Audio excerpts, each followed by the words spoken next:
रोज़िया पखी ऐं परदेसी ॻाल्हि मिड़ई साॻी। अवां जॾहिं बीमार हुयूं ऐं मौत जे बिस्तरे ते सुतल हुयूं, उन वेल कंहिंजी का यादि, कंहिंजा के सूर, वरी जीअण जी का आस, का तमन्ना, कंहिंखां का शिकायत, कंहिंखे को ॾोरापो। ॾिसो न उहे कीअं जीअंदा जिन जा दिल वारा दोस्त देस छॾे परदेस हलिया विया हुजनि। बिल्कुलु। मुंहिंजे ख़्याल में उहे परदेसी पखी पिया पुछाईंदा ऐं मूं वांगुरु इहे ई सूर पिया रोअंदा। कहिड़ा?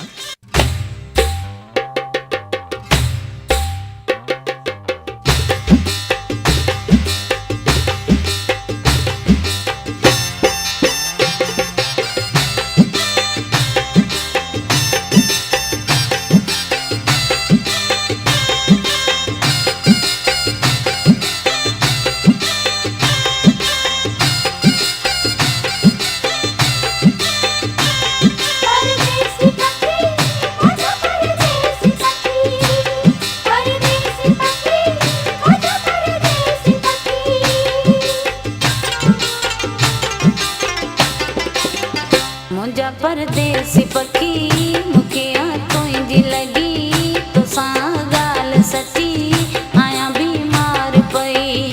ॾिठो जिन हाल अची रुना से पार कढी, तोसां ॻाल्हि सची आहियां बीमार पई। मुंहिंजा परदेसी पखी मूंखे तुंहिंजी लॻी, तोसां ॻाल्हि सची आहियां बीमार पई।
सची आहियां बीमार पई।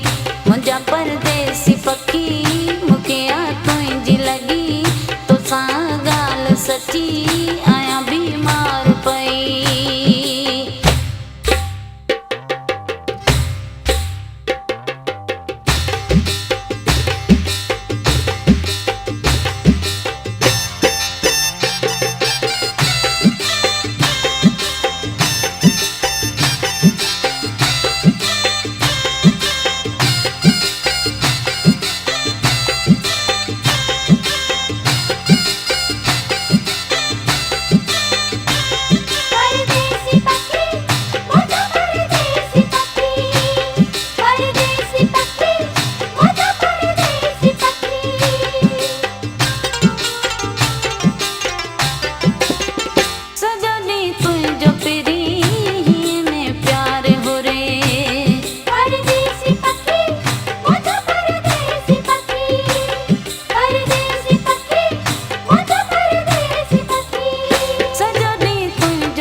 सची आहियां बीमार पई। मुंहिंजा परदेसी पखी मूंखे तुंहिंजी लॻी, तोसां ॻाल्हि सची आहियां बीमार पई।